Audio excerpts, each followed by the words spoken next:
Welcome in to the latest episode of Floor's Yours. I don't know what that is. Welcome into the latest episode of Floor's Yours here on the 5 Reasons Sports Network, an extension of 5 on the Floor, sponsored as always by our friends over at Biscayne Bay Brewing, the only independent brewery in South Florida. Make sure you ask for the Tropical Bay IPA, Marlins Lager, and all of their other great beers. Ask for them by name at your local restaurant or at your local convenience store or grocery market. You can go to Publix, you can go to Winn-Dixie, you can go to Whole Foods. It's at all of those places. Also sponsored by our friend Mark Brown. I mentioned him on the podcast last night, markbrownpa.com.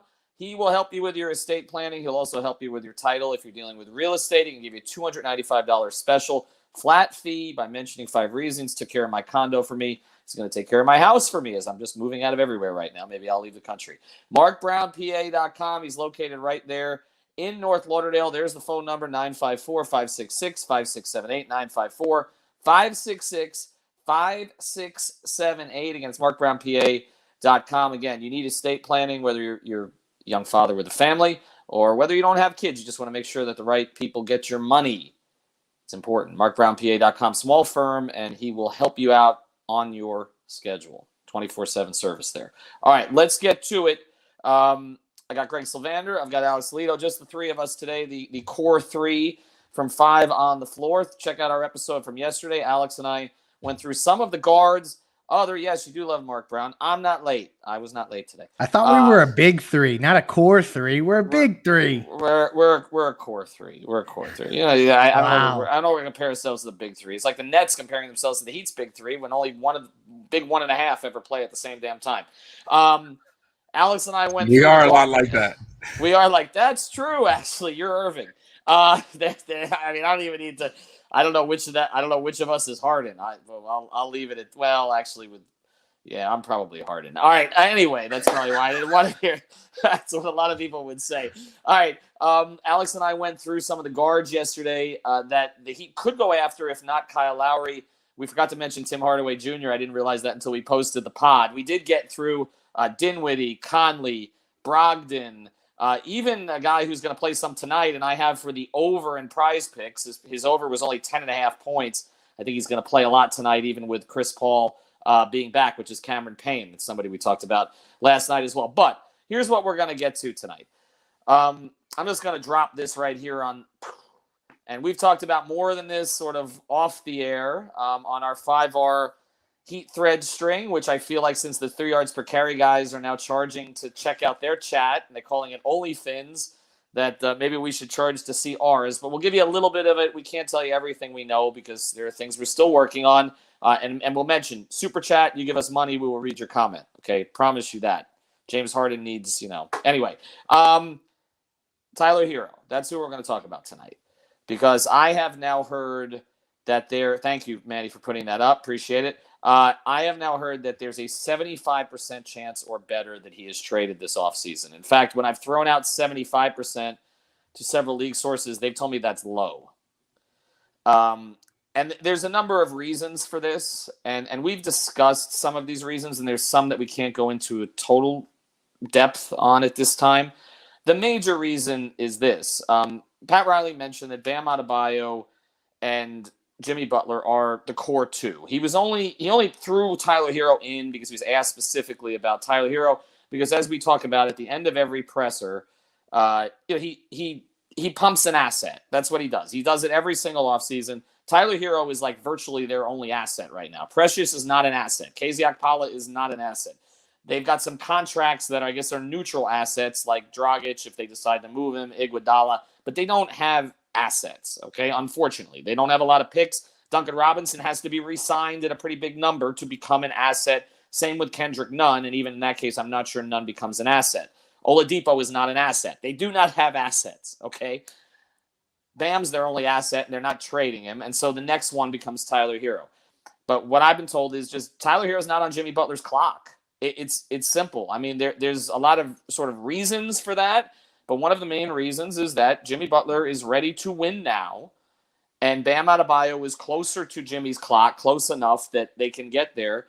But in the case of Tyler Hero at age, we know what he is, 21 years old, and at his stage of development as a player, without getting to anything else, he's just not on Jimmy's clock. We have also mentioned, and I'm going to throw it out here again, and you guys can read this any way you want, that there was a lot of Tyler Tuesday stuff and everything else that kind of went on in the first season, and this very close relationship between Jimmy and Tyler.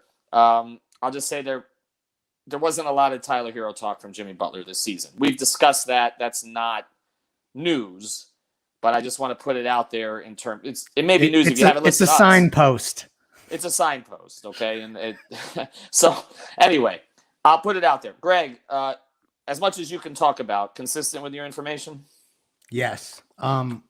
But it's interesting from what I've been able to gather. It's a weird spot that the Heat are in, right? Because this was the guy that was kind of pegged as the blue chip asset. At some point, they wanted to be able to either have the trust in Hero to be that guy, or that he was going to be good enough to flip for the guy, or part of the package, headlining a package, or a significant player in that package. And I feel like this is about the worst moment to dangle him as a player to go get anybody. So you're kind of selling low.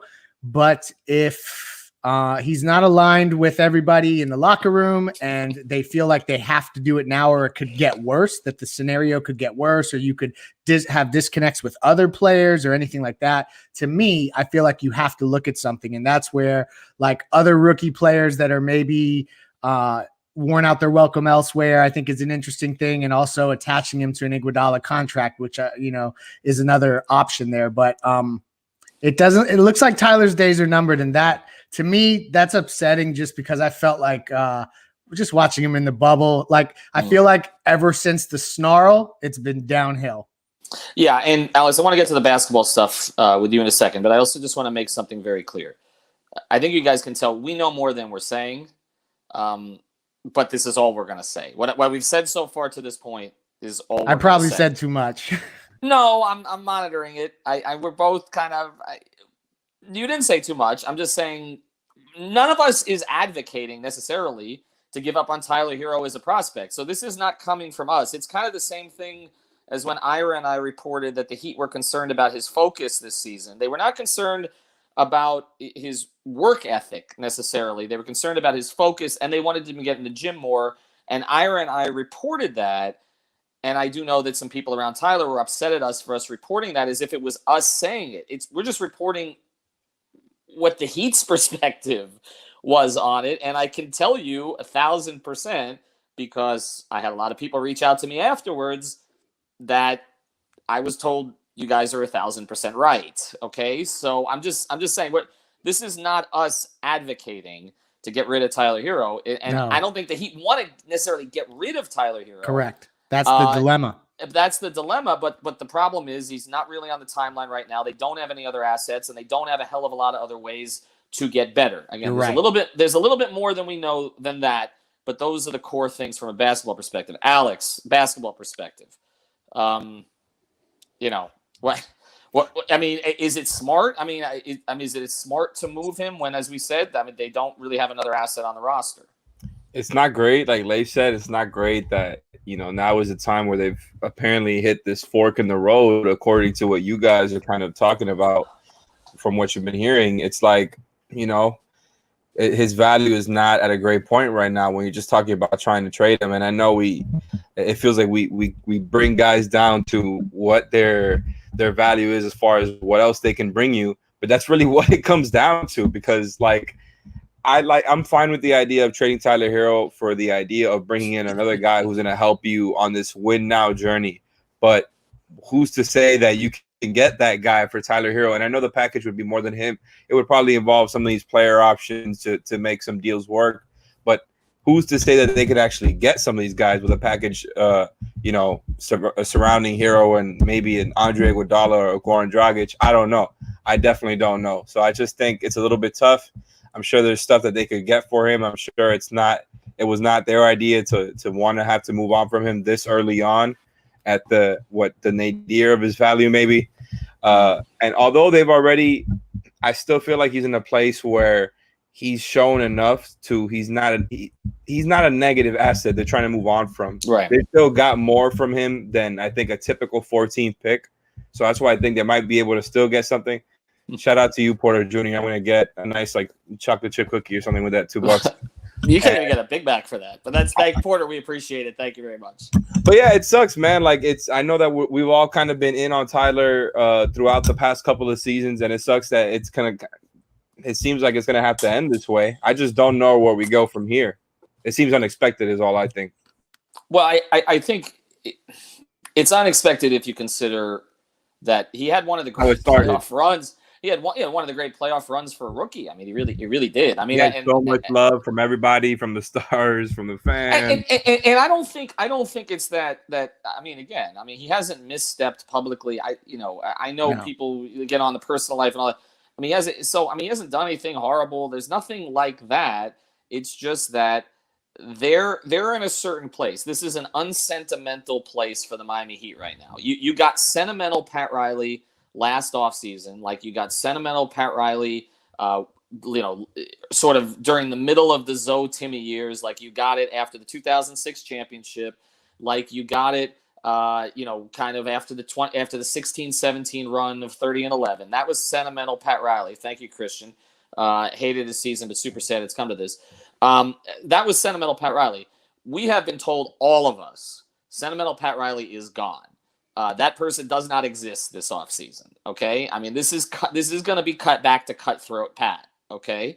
And I think they feel like not only do they owe it to Jimmy, but to manage the Jimmy situation, they need to do it. It's really two things. It's they owe it to him for what he's given to the organization, but you do not want an unhappy Jimmy Butler. You just don't, okay? And my understanding is he's not an unhappy Jimmy Butler with the organization, with Spo, with any of that, but that there are certain player changes that ultimately are going to need to be made to make this team better. I think one of the issues here going forward, and this is something we're going to talk about a lot, okay, is that if you're going to essentially cater to Jimmy, to build a team around Jimmy, there are certain guys he's going to want to play with, and there are certain guys that he may not.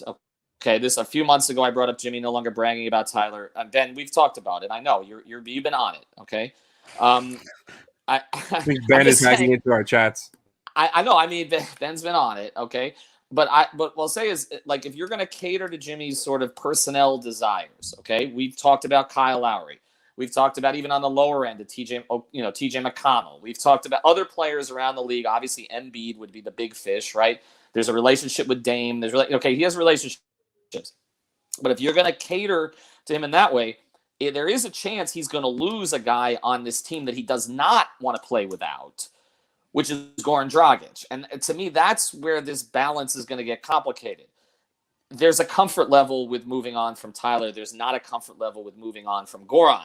I don't know how the Heat are necessarily going to navigate that this offseason with their lack of chips and the fact that to really get a deal done, Greg, a couple of deals. If it's not just going to be, okay, we get Kyle Lowry and then we add a big and that's it, okay? But to get a couple of deals done, okay? Maybe it's a Brogdon. Maybe it's I don't know. They go out to Portland to CJ. Maybe whatever, okay? To do that, they're going to have to move probably Hero and Dragic while moving on from Nunn, correct? So how do they navigate that, right? It's tough. I think that they would probably try to exhaust every option to use the existing bird rights of all of these free agents. Like Oladipo is an example of a guy that, like, maybe you try to figure out where he wants to go and see if you can work out a sign and trade. Like, people have been talking about Brooklyn because he's watching games up there, like a Dinwiddie double sign and trade. Like, that's an interesting scenario. But, like, if you're not going to use Goran's contract, opt into it, use that team option as salary to match and trade, then essentially you're saying you're bringing him back either with exception money or on a lower level deal. And I just think it's going to be difficult to stay under a hard cap if you're signing and trading for any player and still keep all the guys. So at some point you're going to have to ask yourself, like, who's not sticking around? And I don't know, man. I think that this is one of those off seasons where Goran, he may be the casualty. I think you may be. Poetic License just made a comment, so let's get to it, because you and I talked about this a little bit last night, Alex. Is it possible to get Lowry and Malcolm Brogdon? It's not possible unless both Hero and Dragic are going out the door. Correct. I don't see. There's no other way to accomplish that, right? Like that would be the only way. Pretty Basically. much. Yeah. unless they want to sign Oladipo to a max deal or something. Where was that? Did you see somebody tweeted that out today? Where did that come from? That Vic was looking for a max deal? That's got to be old, right? I saw that on Twitter I didn't see today. I didn't see who reported that, but I mean, come on, that's just no one. We have not even talked about Vic in like a month, right? Like I mean, and I haven't heard his name even talking to anybody around the Heat. Like, is there any chance? Like, is there any price? No. I don't think that they're looking at him to be back at all. I feel like at most he would be a guy that they would try to find a destination for and see if they can work something out. Like they're going to have to get creative like that because to your point, they don't have the assets. There's draft picks yet to be unlocked. So maybe they really need to explore that. It wouldn't surprise me if Riley tries to figure out a way to get as many picks available to him so that he can just trade them all and then say peace. And I know some Heat fans will squirm at that, but like, other than that, what are you going to do? You have to use these contracts. You have to use Tyler Hero because Jimmy wants a contender now. You think Oladipo gets signed and traded as well? Because I'm a little bit confused, Possibly. By the way. I think maybe we should clear this up as far as because we've been talking about like the idea of maybe Duncan getting put in a sign and trade. Now we're talking about the idea of Oladipo maybe getting used in a sign and trade. Obviously, we talked about Goran and Andre and their player options being used. How many guys can be sent out in sign and trades? How many guys can be aggregated to be put in contracts? Because that's something to me that's just like swirling around in my head. Like when you sign and trade a player, they cannot be aggregated with anyone else. So that's one thing to so they have to be relatively clean trades. No. And Duncan Robinson has base year compensation where he counts for less as he goes out versus when he comes in from a salary cap matching perspective. And when you're over the cap, you're going to have to be dealing with probably other teams over the cap and you're going to have to match salaries. So it would take multiple moves, truthfully. Like it either has to be a super active offseason or you're kind of bringing everyone back. And I don't think that that's the route that they're going. Well, okay, so let's get to the bringing everyone back thing because, that gets into this. If they're bringing everyone back, then people are going to look at us. Well, people are going to look at us. I don't think there's any chance it happens, especially look if Atlanta goes to the finals. Like there's no way Pat's going to look at that and be like, I mean, come on. Okay. But the other thing about it is though, when we talk about the 75% or more chance that Hero is gone, then there's that still slim sliver of chance that he's back. And when we talk about bringing everyone back, like he's part of that. I still don't get the sense, though, in the conversations I've had, and I want to make it clear, okay? I'm not advocating. I'm just reporting here. Conversations that I've had that he's part of the long-term future anyway. I still feel like if they bring him back, it's more to kind of rehabilitate, or they don't get the deal they want. Yeah. In a number of ways, it's to rehabilitate his value along, hopefully, with the value of some others. I mean, they've got some. We've talked about it though, and this is a whole other episode we got to do. I don't want to get into all of it today, but the Precious and KZ moves now, looking back. I mean, they have a summer league basically to get that right because, and I think they deserve the summer league to get it right. And next season, like they have to be the low cost contributors. I don't even know about next. They have to do something. If they're still here, they got to do something in summer league to attract somebody because right now you're looking at the Precious pick and you're looking at Maxey, you're looking at Bain, you're looking at Quickly, you're looking at some of these other guys who contributed right away, and you've got a guy who maybe has some potential. We'll get this, Christian. Would you or all rather have Lowry, Ingram, or Lowry and Brogdon? We'll talk about that in a second. You're talking about all of these guys that were there, and you've got a guy who has potential.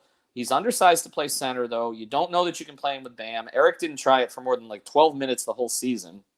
I mean, so what's his best thing? Like 3 years down the road, he can play with Bam, or right now he's a 10-minute-a-game player. So you're talking about you had all these other guards who you could have plugged into spots now that you don't have, right? Would have felt better about trading Hero, better about letting none walk, better about what happened with Oladipo. You don't have him. And then the KZ thing, it's bad because that's 2 second-round picks plus he's a second-round pick, so that's 3. Plus the kid, and again, you're not going to hit on everybody, okay? But didn't they trade 4 second-round picks? Well, it's 3 total. It was 1 and the 2 that they traded, but then you got the kid Terrence Mann who looked like a Heat culture type player draft night, who was just sitting there. And again, they're not the only team who passed. I get it. Yeah. But it's just the Precious and KZ becoming sort of negative assets instead of not good. Positive assets is problematic. And just But I think like just to provide a little perspective, like remember when how devoid of assets they felt like they were, and then like after the bubble run, all of a sudden the whole roster, you feel like, oh my gosh, look at all these chips we have because all these players are attractive, and now we've kind of swung the pendulum to the other way. So I would guard against getting too hung up on them being unable to make moves because of the position that they're in. It's just going to take way more creativity than attaching a first round pick to a deal. Which they have the right guys to do that, obviously, with Andy and others they have in the front office.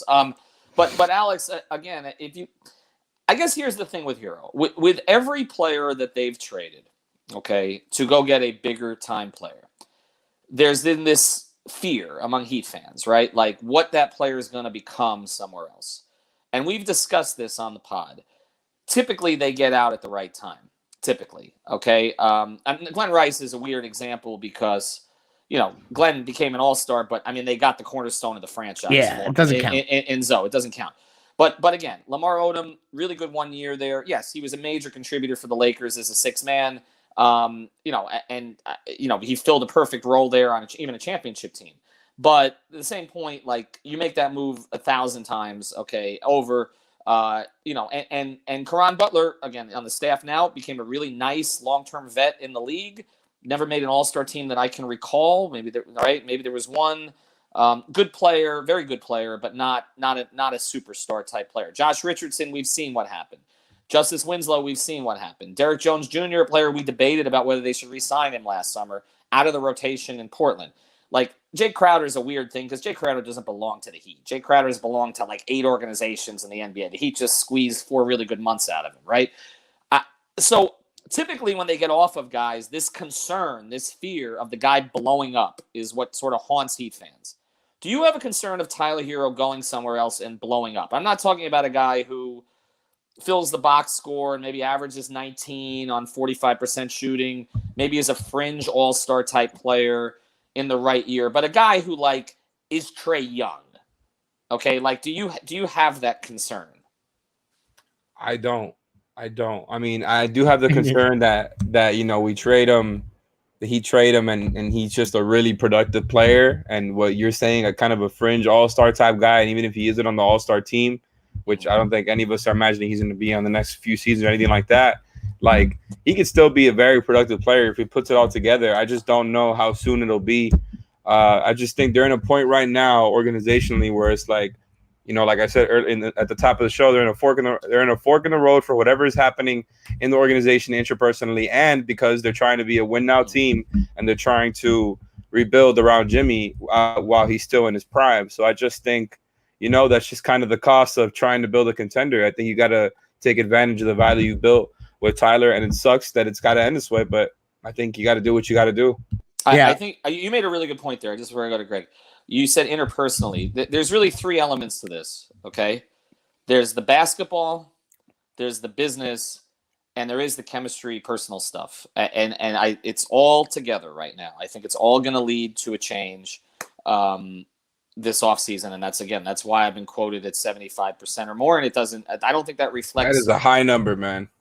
When I threw that out to 3 people today, they say you're still low. That's crazy. I sent you the text, Greg. So, Mm-hmm. I didn't say who they were from, but it stinks. Like when we watched Hero in that run in the bubble, you just don't know if you're witnessing like a next great player. Like I don't think any Heat fan should feel like they got duped when they were watching that and they bought into Tyler and they were they had vested interest in his success as a big time player. Like he looked like he had that kind of stuff. And you think about like the Warriors were at a crossroads and they almost dealt Steph and kept Monte Ellis. Like, and I know that like, obviously like the Tyler Hero to me now, that ship has sailed of him becoming any kind of superstar. Like, I feel like there's just certain things that you have to see. And I don't know that we've seen him there. And maybe I'll look stupid down the road since I was hope trafficking him more than anyone, but I don't see it for him there. But, that doesn't mean he's not going to be a great player, and it just sucks that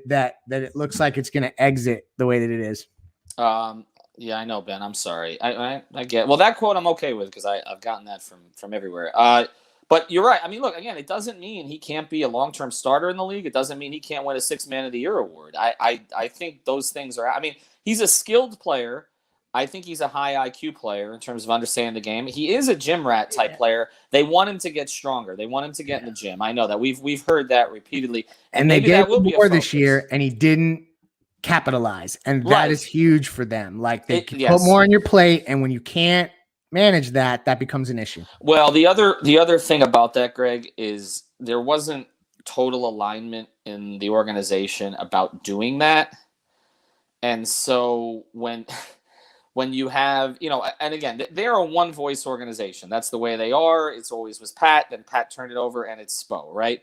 But it doesn't mean there aren't differing opinions inside the organization that are heard. And I know with Tyler, there was some question about whether to put that much on his plate, especially after a 2-month break, which is all they had, which again mitigates some of this. And you have to, I mean, it's not an excuse, but it's a reason for some of the struggles. Another reason for some of the struggles early in the season was, let's be honest, he was playing with garbage in the starting lineup.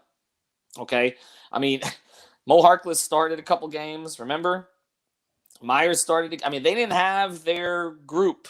Production was not bad either when he was a starter, even though they weren't winning a whole lot. Right. So this is not a trashing Tyler Hero episode in any sense. No. He was out there in the community today too. It feels it's not great timing. No, he's been good in the community. Absolutely. I think, and look, my dealings with him, I like him, and we had him on the podcast. I mean, this isn't personally. It's where it's like you said. I think you've hit it right. I mean, fork in the road. I think they're at a fork in the road here. They've made some mistakes, okay, or at least some moves that look like mistakes right now. They got bad luck with Oladipo. I mean, regardless, I know it was a low risk proposition, but they got it didn't work out. They've got two of their guys who outperformed their contracts significantly in Duncan Robinson and Kendrick Nunn, where the bill has now come due. Okay. And they've got Jimmy Butler. Trying to diamond dash? Jimmy Butler, who they've got to make a decision on now about the next 4 years, paying him an exorbitant amount of money. You're not going to do that, okay, and then not put a team around him that he thinks he can win with. I mean, and then you give him the money, okay, and we know how committed Jimmy is to the game, but you give Jimmy the money and then give Jimmy a team he can't win with, and then there's nothing else out there for him. There's no extension in the future because he's already got it, okay? He's a made man, right? There's no extension, and he can't win a championship because he doesn't have pieces around him that he thinks he can win big with. That's like a recipe for disaster. Like if you're committing to Jimmy's window, like you do to a certain degree have to commit to Jimmy's preferences. They have to be aggressive. Yeah. Right. And they have to play to his strengths in terms of his preferences. And I think it's important that whatever players they pick, like this is a fine line that they're walking with, making sure that Jimmy's happy with everyone that they're building the roster with, but also like you have to get these contracts right. Like I feel like they are, no matter what, going to have to explore the trade market to add any of these 2022 free agents. Staying above the cap is the route. So whatever players you sign this offseason, they can't become negative assets next summer. Like that can't happen. And so if Jimmy is funneling you guys and those guys don't work out, that's an issue. Let's close here, I guess. And again, check out our sponsors, prizepicks.com. Use the code 5, Biscayne Bay Brewing. Of course, the official beer of the 5 Reasons Sports Network, and also markbrownpa.com. If you need estate planning or like Tyler Hero, you got a young family. You want to make sure that everything works out there. He can do that for you, as well as your title for real estate. I'll read a couple of these as we go. Tyler from McDermott, Young, Jackson, Wayne Ellington. Any of those three trades I take. No, they're not. Look where we're at right now, man. But they're not. This is not. Again, it's a weird spot because his value is lower than it's been. Andrew, thank you. Good work. We appreciate that. There was a super chat comment earlier. I would rather have Ingram than Brogdon. Give me Brogdon for the contract. I'd rather have Ingram because it's a harder position for them to fill. I think ultimately I didn't want to miss that because he's super chat. I appreciate that. I wonder how Bam does without the DHO in the Olympics. We talked about that actually in an episode. I think that actually may be beneficial for Bam. He's going to be used in some different ways, and I think it may give Eric some ideas. Also, Eric's going to be coaching against Bam. We didn't That's mention what that I'm the other night, right? Eric's on Yeah. the select team, so he's going to see Anthony it right Edwards. He's going to see it right up close. Yeah, they're starting the groundwork early, right, on that one. Anthony Edwards. When can he leave Minnesota? This is from Adam. I would love to see a few years ago trades going out and then using the Goran deal and Iggy deal in Agreed. separate That's trades. how they two-sided maximize. trades. Yeah. Right. So they can But- do multiple sign and trades. Yes, They that's can. for Oh sure. yeah. You're just Right. hard capped when you do Separately. your first one, and then you better stay below that hard cap. All right. Happy I birthday, just- Adam, by the way. Happy birthday to Adam, to our guy Clutch. I will. God, the Goran thing is going to be really complicated, though. That's going to be rough. And shout out to Adam here, by the way, because if he was on this show, he would have been talking about how right he was with the whole Myers thing, because they would have had that extra option to throw in here instead of having to talk about Goran as a guy. You know, Myers would have been the extra salary, and it would yeah, have salary You're talking match. about not using him in the Ariza trade, basically, which Yeah. I know Adam didn't like at the time. Also, for Adam's birthday, let's throw this hypothetical out. Oh, no. Would we do Hero, Iggy, and Precious for Harrison Barnes and Marvin Bagley? Listeners, watchers, what would yes or no? Give me Rashawn Holmes instead of Bagley, and that's a yes. Oh wow. Wow. Give me the That's how good- far- How do you that's say how that? far Good big Bagley man. has fallen? Holmes is about to get paid. I think Bagley is the guy you get and try to I just like good revive. players. Man, Marvin Bagley's right now. He's another of those Sacramento trivia questions, man. It's 8 went in front, but I mean Trey and Luka went after. It's just like, oh my I think god. you gotta But get Hero good from players Malik back. Monk. here, you don't think that the Heat guys watched a whole lot of Marvin Bagley though? I'm sure they saw a lot of him. So I don't know. Maybe they think they could resurrect him. Yeah, You've seen- if they watch them, they know why they should trade for him. well, in college, Look, if maybe, you're anyway. signing him to an exception, that's different. But Yeah. I would Let's get all the Kentucky guys. Malik Monk. That's what's up. Well, Maybe if he was like the third piece in the deal, but second, I don't know. I like Rashawn Holmes, man. I know you like Rashawn Holmes, but I mean, you're not. It's getting Yeah. paid. He's getting paid. All right, so let's close here just by sort of finalizing all of this. I know we were a little cryptic and vague on some things, which sometimes we are, but just aggregators. If you want to, the only thing we're saying is we think there's a high likelihood that Tyler Hero is going to be traded.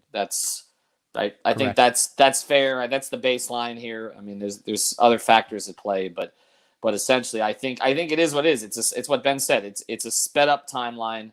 And as soon as they start those negotiations with Jimmy, which shouldn't be much of a negotiation, the clock starts on that tenure and on that part of this, and they're going to get him pieces he can win with right now. And it's crazy to say that a kid who was 20 tearing up the Boston Celtics in the Eastern Conference Finals is not a piece that you feel you can win with right now. That's why it hurts. And maybe they're wrong. Maybe we're wrong. Maybe others in the organization. I don't know. It's possible. Maybe he just tears up the league next year. Again, he's an incredibly skilled kid, and he already overachieved compared to what Heat fans expected. So I wish him the best, whether it's here or anywhere else. But we're just reporting what we're hearing. That's basically it. All right, check out our sponsors. We will be back on Sunday on 5 on the Floor. Also, go to therapistpreferred.com. Use that code 5reasons. Get yourself some good CBD if you need to recover from this episode. Thank you, man. He's right with it. Also, 6th ring went today. Lots of recruiting talk with the Canes. Make sure you check that out as well. Have a good night.